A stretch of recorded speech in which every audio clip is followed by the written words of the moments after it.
आपका मेरे चैनल में नमस्कार दोस्तों, आपका मेरे चैनल में स्वागत है। आज मैं आपको हल छठ की कथा सुनाने जा रही हूँ। अगर आपको ये कथा पसंद आए तो कमेंट बॉक्स में कमेंट करके जरूर बताइए। साथ ही अगर आपने अभी तक मेरे चैनल को सब्सक्राइब नहीं किया तो सब्सक्राइब कर लीजिए और बेल आइकॉन पर क्लिक जरूर कीजिए, जिससे हमारे वीडियो के नोटिफिकेशन आपको मिलते रहे। हल छठ व्रत भाद्रपद माह की कृष्ण पक्ष की षष्ठी तिथि को मनाया जाता है।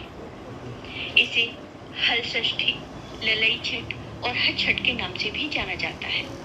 संतान की इच्छुक एवं संतानवती महिलाओं को यह व्रत करना चाहिए। महिलाएं अपनी संतान की लंबी आयु के लिए प्रार्थना करती हैं। इस दिन बलराम जयंती भी मनाई जाती है। हर छठ व्रत बलराम जी की तरह बलशाली पुत्र की प्राप्ति के लिए भी किया जाता है। बलराम जी को हलधर के नाम से भी जाना जाता है और इसी वजह से इस दिन को हल षष्ठी भी कहा जाता है।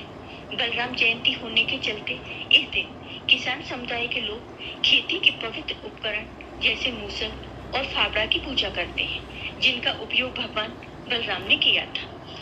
यह व्रत संतान की लंबी आयु के लिए माताओं द्वारा रखा जाता है। सुनिए हल छठ की ये कथा। प्राचीन समय की बात है। एक ग्वालन थी।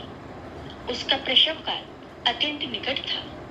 एक ओर वह प्रसव से व्याकुल थी तो दूसरी ओर उसका मन दूध दही बेचने में लगा हुआ था।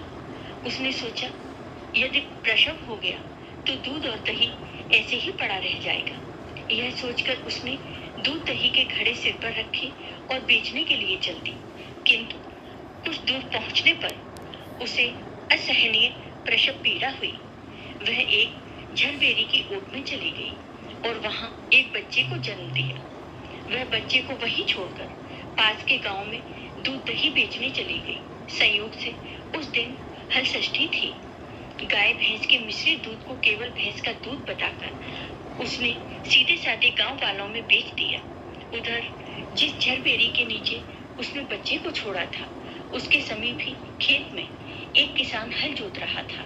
अचानक उसके बैल भड़क उठे और हल का फल शरीर में घुसने से वह बालक मर गया। इस घटना से किसान बहुत दुखी हुआ, फिर भी उसने हिम्मत और धैर्य से काम लिया। उसने झरबेरी के कांटों से ही बच्चे के चिरे हुए पेट में टांके लगाए और उसे वहीं छोड़कर चला गया। कुछ देर बाद ग्वालिन दूध बेचकर वहां आ गई।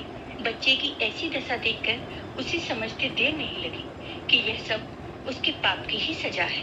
वह सोचने लगी, यदि मैंने झूठ बोलकर गाय का दूध न बेचा होता और गांव की स्त्रियों का धर्म भ्रष्ट न किया होता तो मेरे बच्चे की यह दशा न होती। अतः मुझे लौटकर सब बातें गांव वालों को बताकर प्रायश्चित करना चाहिए। ऐसा निश्चय कर वह उस गांव में गई जहां उसने दूध दही बेचा था। वह गली गली घूमकर अपनी करतूत और उसके फल स्वरूप मिले दंड का बखान करने लगी। इसके बाद सभी के सामने अपना गुनाह स्वीकार करके वह पैर पकड़कर माफी मांगने लगी। तब स्त्रियों ने स्वधर्म रक्षार्थ और उस पर रहम खाकर उसे क्षमा कर दिया और आशीर्वाद दिया। इसके बाद हर छठ माता प्रसन्न हो गई और उसके पुत्र को जीवित कर दिया। बहुत से स्त्रियों द्वारा आशीर्वाद लेकर जब वह पुनः झरबेरी के नीचे पहुंची तो यह देखकर आश्चर्यचकित रह गई कि वहां उसका पुत्र जीवित अवस्था में पड़ा है। तभी उसने स्वार्थ के लिए झूठ बोलने को ब्रह्म हत्या के समान समझा और कभी झूठ न बोलने का प्रण किया। इस वजह से ही इस दिन पुत्र की लंबी आयु हेतु हर छठ का व्रत व पूजन होता है। हल छठ की पूजन विधि। हल षष्ठी के दिन प्रातः काल स्नान आदि से निवृत्त होकर दीवार पर गोबर से हर छठ चित्र बनाया जाता है।